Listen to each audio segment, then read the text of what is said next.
১৯০৫ সালের অক্টোবর মাস। ঢাকায় তখন শোকের মিছিল, কলকাতার রাস্তাতেও মানুষ। কারণ একটাই, না সেদিন কেউ মারা যাননি, কোনো যুদ্ধও হয়নি, শুধু একটা কাগজে সই হয়েছিল। আর সেই একটা সইয়ে বাংলা দুটুকরো হয়ে গিয়েছিল প্রথমবার। সেই সইটা কি সত্যি প্রশাসনিক প্রয়োজনে হয়েছিল, নাকি এটা ছিল একটা সাম্রাজ্যের সবচেয়ে চালাক দাবার চাল, যে চালে একটা জাতিকে ভেতর থেকে ভেঙে দেওয়া যায় একটাও গুলি না চালিয়ে? ১৯০৫ সালের বঙ্গভঙ্গ, এই বিষয়ে এখন আমরা আলোচনা করব। ভাইসরয় লর্ড কার্জন ঘোষণা করলেন যে বাংলা এত বড় যে কার্যকর প্রশাসন সম্ভব নয়, তাই বাংলাকে কি করতে হবে? ভাঙতে হবে, মানে বঙ্গভঙ্গ করতে হবে। এখানে জানা দরকার যে ১৮৫৪ সালে বাংলার জন্য, বাংলা প্রেসিডেন্সির জন্য পৃথক লেফটেন্যান্ট গভর্নর নিযুক্ত হন। তখন থেকেই বাংলা প্রদেশ ব্রিটিশ সাম্রাজ্যের, মানে ব্রিটিশ ভারতের বৃহত্তম প্রশাসনিক ইউনিট হিসেবে পরিচিতি পায়। ১৯০১ সালের সেন্সাস অনুযায়ী বাংলার মোট জনসংখ্যা ছিল প্রায় ৭,৮৫,০০,০০০। বাংলা বলতে বাংলা প্রেসিডেন্সি। কার্জনের যুক্তি ছিল যে পূর্ব বাংলা প্রশাসনিকভাবে অবহেলিত, ঢাকাকে কেন্দ্র করে নতুন প্রদেশ হলে উন্নয়ন সম্ভব, শাসন ব্যবস্থা আরো দক্ষ করা সম্ভব। তার প্রকাশ্য যুক্তি ছিল এফিসিয়েন্সি অফ অ্যাডমিনিস্ট্রেশন। কিন্তু বাঙালি মধ্যবিত্ত নেতৃত্ব এটাকে দেখলো অন্যভাবে। স্বদেশী নেতা বিপিন চন্দ্র পাল তিনি বললেন যে এটা বাঙালি জাতিসত্তাকে ভাঙার একটা ষড়যন্ত্র। ইতিহাসবিদ সুমিত সরকার বিশ্লেষণ করেন যে কলকাতা তখন ভারতীয় জাতীয়তাবাদের প্রধান কেন্দ্র। প্রেস, শিক্ষা, আইনজীবী সমাজ সবাই শক্তিশালী, অর্থাৎ বঙ্গভঙ্গ মানে এই রাজনৈতিক ঘাঁটিকে দুর্বল করা, হিন্দু মুসলমানের মধ্যে বিভাজন তৈরি করা, ডিভাইড অ্যান্ড রুল নীতিকে প্রাতিষ্ঠানিক রূপ দেওয়া। সব মুসলমান বিষয়টিকে একভাবে ভাবেননি। যেমন ঢাকার নবাব সলিমুল্লাহ বঙ্গভঙ্গকে স্বাগত জানান। তার যুক্তি ছিল যে মুসলমানরা শিক্ষায় ও প্রশাসনে পিছিয়ে। সত্যি কথা, তখন তাই ছিল। মুসলিম সংখ্যাগরিষ্ঠ যদি প্রদেশ তৈরি হয় তাহলে মুসলমানদের রাজনৈতিক সুযোগ বাড়বে, এটাও সত্যি কথা। ঢাকার নতুন রাজধানী হলে পূর্ব বাংলার উন্নয়ন হবে। কিন্তু একই সঙ্গে কিছু বাঙালি মুসলিম বুদ্ধিজীবী আশঙ্কা করেন তাদের বাঙালি পরিচয় তো দুর্বল হবে। এখানেই প্রথম স্পষ্ট হয় যে জাতীয়তাবাদ এবং সাম্প্রদায়িক রাজনীতি একই সরলরেখায় চলে না। ১৬ই অক্টোবর ১৯০৫ অর্থাৎ বিভাজনের দিন, যেদিন আনুষ্ঠানিকভাবে বিভাজন হলো সরকারিভাবে, সেদিন সৃষ্টি হলো পশ্চিমবঙ্গ এবং পূর্ববঙ্গ ও আসাম। পশ্চিমবঙ্গের রাজধানী কলকাতা হলো এবং পূর্ববঙ্গ ও আসামের রাজধানী হলো ঢাকা। এর প্রতিক্রিয়া কিন্তু তীব্র ছিল। রবীন্দ্রনাথ ঠাকুর ওই দিন রাখি বন্ধন উৎসবের ডাক দিলেন।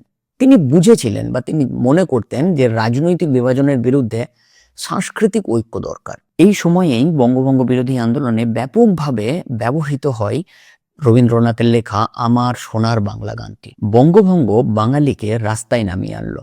বয়কট ও স্বনির্ভরতা বাড়ানোর জন্য বিদেশি কাপড় পরানো, দেশীয় শিল্প গড়ে তোলা, জাতীয় শিক্ষা প্রতিষ্ঠান প্রতিষ্ঠা করা, এখানেই প্রথম দেখা যায় অর্থনৈতিক জাতীয়তাবাদ। সেই সময় মানে ১৯০৫ সালে কংগ্রেসের দুটি ধারা ছিল, নরমপন্থী আর চরমপন্থী। নরমপন্থীরা বিশ্বাস করতেন সাংবিধানিক পথে আন্দোলন সম্ভব বা আন্দোলন করা উচিত। অন্যদিকে চরমপন্থীরা, মানে বাংলার চরমপন্থী নেতৃত্বের প্রধান মুখ ছিলেন বিপিন চন্দ্র পাল এবং অরবিন্দ ঘোষ। অরবিন্দ ছিলেন কংগ্রেসের চরমপন্থী গোষ্ঠীর অন্যতম মুখ্য তাত্ত্বিক এবং যুগান্তর পত্রিকার আদর্শিক ভিত্তির সাথে যুক্ত। তার কাছে স্বদেশও ছিল রাজনৈতিক স্বাধীনতার আধ্যাত্মিক ভিত্তি। নারীদের ক্ষেত্রে স্বদেশী আন্দোলন প্রথমবার বড় পরিসরে নারীরা রাজনৈতিক কর্মসূচিতে যুক্ত হন।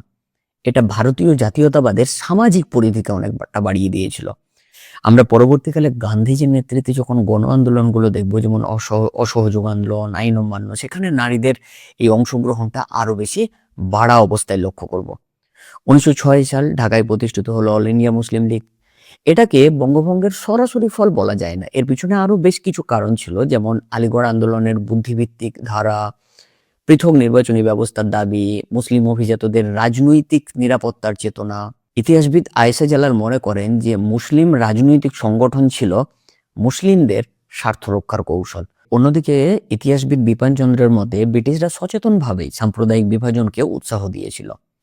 এখানে একটা বিষয় আমাদের মনে রাখতে হবে যে বঙ্গভঙ্গ সাম্প্রদায়িক রাজনীতিকে ত্বরান্বিত করেছিল, সৃষ্টি করেনি। ১৯১১ সালে দিল্লির দরবারে রাজা পঞ্চম জর্জ ঘোষণা করেন যে বঙ্গভঙ্গ রদ, বাংলা আবার পুনরায় একত্রিত হবে। কিন্তু একই সঙ্গে আরো অনেক কিছুই হলো, যেমন রাজধানী কলকাতা থেকে দিল্লিতে স্থানান্তর হলো। ১৯১২ সালে বিহার ও উড়িষ্যা মিলিয়ে একটা পৃথক প্রদেশ গঠন হলো, যেটা আগে বেঙ্গল প্রেসিডেন্সির সাথে ছিল। 1936 সালে অবশ্য এই দুটি আবার আলাদা হয়ে যায়।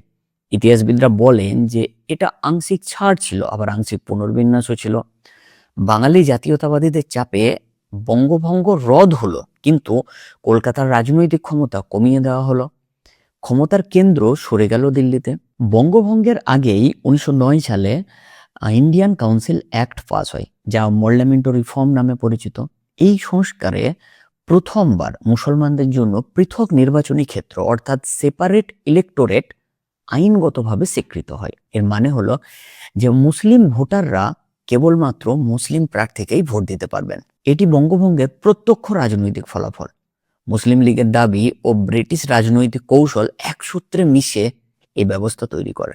বঙ্গভঙ্গ কেবল প্রশাসনিক সিদ্ধান্ত ছিল না, এটা ছিল ঔপনিবেশিক রাষ্ট্রের রাজনৈতিক প্রকৌশল। কিন্তু এর অপ্রত্যাশিত ফল হলো যে ভারতীয় জাতীয়তাবাদ গণভিত্তিক আন্দোলনের রূপ নিল।